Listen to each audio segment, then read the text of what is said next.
সময়ের দেশ। 9 March 2024 Mymensingh city corporation নির্বাচন। বর্তমান সরকারের সফল রাষ্ট্রনায়ক বঙ্গবন্ধু কন্যা জননেত্রী শেখ হাসিনা আজকে বাংলাদেশকে দুর্বার গতিতে এগিয়ে নিয়ে যাচ্ছেন এবং উন্নয়ন অগ্রগতি ধারা অব্যাহত রাখতে ও স্মার্ট নগর গড়ার প্রত্যয়ে 9 মার্চ 2024 আসন্ন ময়মনসিংহ সিটি কর্পোরেশন নির্বাচনে ইকরামুল হক টিটু টেবিলগুড়ির প্রতীকে ভোট চেয়ে আবারও নগরবাসীর পাশে থেকে সেবা করার সুযোগ চেয়েছেন। সাক্ষাৎকারটি গ্রহণ করেছেন আবুল বাশার পলাশ। বর্তমান সরকারের সফল রাষ্ট্রনায়ক বঙ্গবন্ধু কন্যা জননেত্রী শেখ হাসিনা আজকে বাংলাদেশকে দুর্বার গতিতে এগিয়ে নিয়ে যাচ্ছেন এবং তিনি আজ থেকে প্রায় 15 বছর আগে নির্বাচনের পূর্বে তিনি বলেছিলেন বাংলাদেশকে একটি আধুনিক প্রযুক্তি নির্ভর বাংলাদেশ হিসেবে গড়ে তুলবেন। এটির শতভাগ সুফল আজকে বাংলাদেশের মানুষ পাচ্ছে। এখন আগামী দিনে আমাদের লক্ষ্য স্মার্ট উন্নত বাংলাদেশ গড়ে তোলা। আজকে আমরা সেই রোডম্যাপ অনুযায়ী ময়মনসিংহ সিটি কর্পোরেশন আমরা বিভিন্ন পরিকল্পনা আমরা ইতিমধ্যে আমরা করে সেগুলো আংশিক বাস্তবায়ন করেছি। তার মধ্যে আমাদের 5টি সার্ভিস যেগুলো অনলাইন ভিত্তিতে আমরা এই সেবাগুলো মানুষের কাছে পৌঁছে দিচ্ছি এবং আমরা আরও কিছু সেবা যাতে করে আমরা সহজে মানুষের কাছে পৌঁছে দিতে পারি সেই লক্ষ্যে আমাদের কিছু পরামর্শক প্রতিষ্ঠান কাজ করে যাচ্ছেন। আমরা আশা করছি যে সেটির আগামী দিনে সেটির পূর্ণাঙ্গতা পাবে এবং এছাড়াও আমরা আমাদের এই ধরনের আরও কিছু বিশেষজ্ঞগণ আছেন তাদেরকে নিয়ে আমরা কথা বলেছি যে বিভিন্ন অ্যাপসের মাধ্যমে আমাদের সম্মানিত নাগরিকবৃন্দ সরাসরি যেন সিটি কর্পোরেশনের সংশ্লিষ্ট বিভাগ শাখা বা মেয়র বা যাদের সঙ্গে প্রয়োজন সেই অ্যাপসের মাধ্যমে যেন সরাসরি যোগাযোগটা রক্ষা করতে পারেন এবং তার চাহিদা যেন পূরণ করা যায় সেই আলোকে আমরা পদক্ষেপ ইতিমধ্যে নিয়েছি, সেটিও প্রক্রিয়াধীন রয়েছে। এছাড়াও যে আমাদের যারা সেবা গ্রহীতা বিভিন্ন কর পরিশোধ করে থাকেন তারা যেন বিভিন্ন আমাদের মাধ্যমে যেন সেই করগুলো সহজভাবে পরিশোধ করতে পারেন সেই উদ্যোগ আমরা নিয়েছি, সেটির সঙ্গে চুক্তিবদ্ধ হয়েছে, তারাও কাজ করছেন। অর্থাৎ আমরা সেই রোডম্যাপ ধরে এগিয়ে যাচ্ছি। আগামী 9 তারিখ আমাদের সম্মানিত নাগরিকবৃন্দ যদি আমাকে সেই সুযোগ দান করেন ঘড়ি প্রতীকে ভোট দিয়ে নির্বাচিত করে তাদের সেবা করার সেই সুযোগটুকু যদি দান করেন নিশ্চয়ই সেগুলো বাস্তবায়নের মাধ্যমে আমরা ময়মনসিংহকে আরও প্রযুক্তি নির্ভর ময়মনসিংহ সেবা গড়ে তোলার জন্য আমাদের অবস্থান থেকে কাজ করে যাব। এছাড়াও আমরা আমাদের বর্জ্য ব্যবস্থাপনা উন্নয়নের জন্য বিভিন্ন জায়গায় ক্লোজ সার্কিট ক্যামেরা আমরা স্থাপন করেছি, যার মাধ্যমে আমরা যারা নির্দিষ্ট সময়ের বাইরে ময়লা আবর্জনা ফেলেন তাদেরকে যেন সতর্ক করতে পারি, তাদেরকে যেন অনুরোধ করা যায় সেই জন্য আমরা এটি করে যাচ্ছি এবং এটির মাধ্যমে আমাদের চুরি ছিনতাই যেন রোধ করা যায় সেটিও আমরা করে যাচ্ছি। ভবিষ্যতে এটি নেটওয়ার্কিং আরও বৃদ্ধি করার আমাদের সেই পরিকল্পনা রয়েছে। এমনিভাবে প্রত্যেকটি জায়গায় যেখানে অ্যাড্রেস করা প্রয়োজন সেগুলো আমরা করে যাচ্ছি। এটি আসলে যদি আবারও বলতে হয় যদি আল্লাহ পাক সেই সুযোগ দান করেন অবশ্যই সেটির পূর্ণাঙ্গতা নিশ্চিত করার জন্য আমার পক্ষ থেকে আমি ইনশাল্লাহ চেষ্টা করে দেব। আসলে যে ধীরগতির বিষয়টি নিয়ে যেটি কথা উঠেছে এই বিষয়ে আমরা যতদূর জানার চেষ্টা করেছি এখান থেকে যে বিশ্লেষণগুলো এসেছে আপনারা নিশ্চয়ই জানেন যে আমাদের ময়মনসিংহ নগরের ভিতরে অনেকগুলো রেলগেট রয়েছে, যে রেলগুলো একসময় ম্যানুয়াল সিস্টেমে যেগুলো পরিচালিত হতো, বর্তমানে সেগুলো অটোমেটিক পদ্ধতিতে সেগুলো পরিচালিত হচ্ছে, যার ফলে একটি স্টেশন ত্যাগ করার সঙ্গে সঙ্গে সেটি 15-20 মিনিট অর্থাৎ 15-20 মিনিট আগে সেই রেলগুলো বন্ধ হয়ে যায়। এটি যদি আমরা হিসাব করি আমাদের সবচেয়ে শহরের ব্যস্ততম সড়ক তার মধ্যে অন্যতম শানকিপাড়া রেলগেট, তারপরে আকুয়া মাদ্রাসা কোয়ার্টার এবং এরপরে নতুন বাজার রেল ক্রসিং, এরপরে বিদ্যাময় স্কুলের পেছনে যে পচা পুকুর পাড়ের সাথে যেটি সংযুক্ত হয়েছে সেটি, এরপরে সিকে ঘোষ রোড।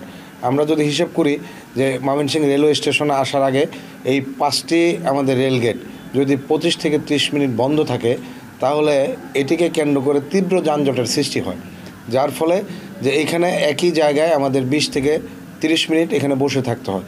সেই অ্যাসেসমেন্টগুলোতেও এই চিত্রগুলো উঠে এসেছে, এটি একটি অন্যতম প্রধান কারণ।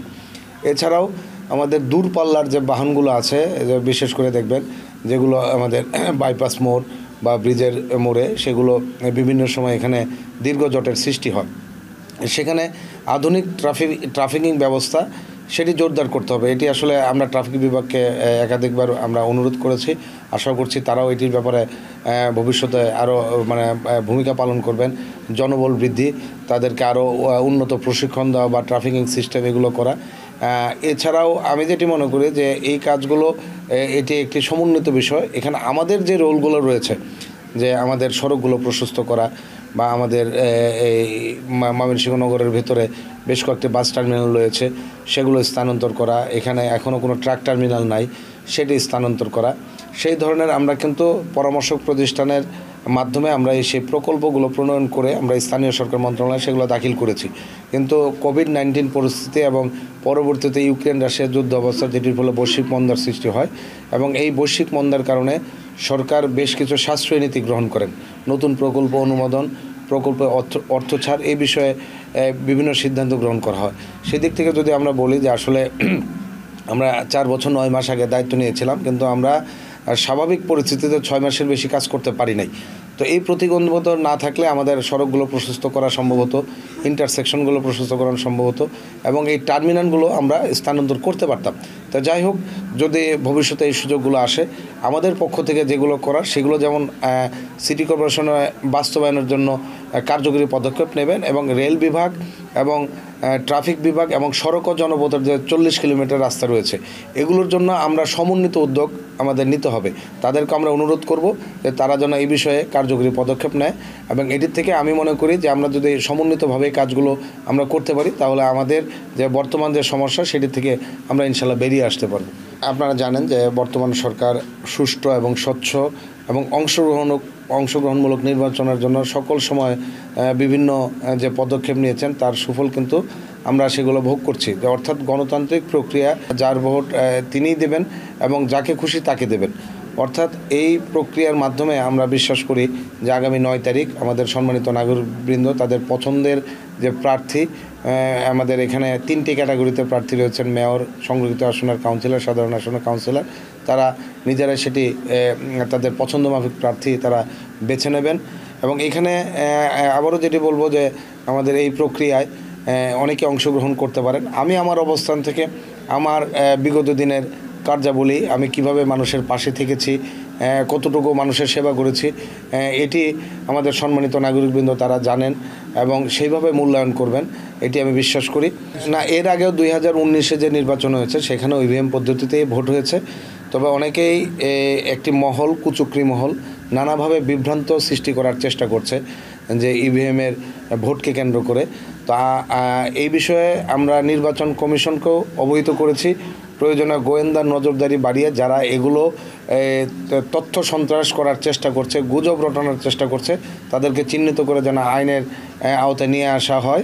তবে আমরা এটুকু আশ্বস্ত করতে চাই যে এখানে আমি আবারও বলবো যে যিনি ভোটার, যাকে পছন্দ তাকে ভোট দিবেন এবং তার ভোট সেখানেই যাবে।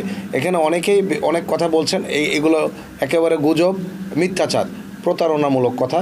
সুতরাং আমরা বলতে চাই যে আমরা সম্মানিত নাগরিকবৃন্দদেরকে অনুরোধ করব যে আপনারা 9 তারিখে ভোট কেন্দ্রে আসবেন, আপনার পছন্দ মাফিক প্রার্থীকে আপনি ভোট দেবেন এবং তিনি সেই ভোট পাবেন। সুতরাং এখানে কোনো বিভ্রান্ত হওয়ার কোনো সুযোগ নেই। 3,36,000 ভোটার রয়েছে। তো আমরা আশা করছি আমরা এই আগামী নির্বাচনে একটি উৎসবমুখর পরিবেশে এখানে সর্বোচ্চ সংখ্যক ভোটার উপস্থিত থাকবে, এটি আমরা মনে করি। নগরবাসীর সকল প্রয়োজনে আমি তাদের সাথে থাকার চেষ্টা করেছি। যে কোনো প্রয়োজনে ওনারা যখন যেভাবে স্মরণ করেছেন সেভাবে আমি তাদের কাছে ছুটে যাবার চেষ্টা করেছি। এছাড়াও আমাদের উন্নয়ন কার্যক্রম, অন্যান্য সেবাগুলো, সেগুলো নিয়মিত পৌঁছে দেওয়ার চেষ্টা করেছে এবং বিগত করোনাকালীন সময়, যেটি একটি বলবো যে আমাদের জীবনের একটি কঠিনতম সময়, সেই সময়ে যেখানে একেবারে নিকটজন তাদেরকে ছেড়ে অনেকেই দূরে চলে গেছেন, কিন্তু আমি শুরু থেকে শেষ পর্যন্ত নিজের জীবনের ঝুঁকি নিয়ে আমি নগরবাসীকে নিরাপদ রাখার জন্য কাজ করেছি। সুতরাং সার্বিক দিক থেকে আমি আমার সম্মানিত নাগরিকবৃন্দদের প্রতি সে আস্থা বিশ্বাস থেকে বলতে পারি তারা সেটি মূল্যায়ন করে আগামী 9 তারিখে টেবিল ঘড়ি মার্কায় তারা আমাকে ভোট দিবেন এবং আমি বিশ্বাস করি তাদের ভোটে বিজয়ী হয়ে আমি আবারও ইনশাল্লাহ আমি আমাদের সম্মানিত নাগরিকবৃন্দদের সেবায় নিয়োজিত থাকবো, এটি আমি বিশ্বাস করি।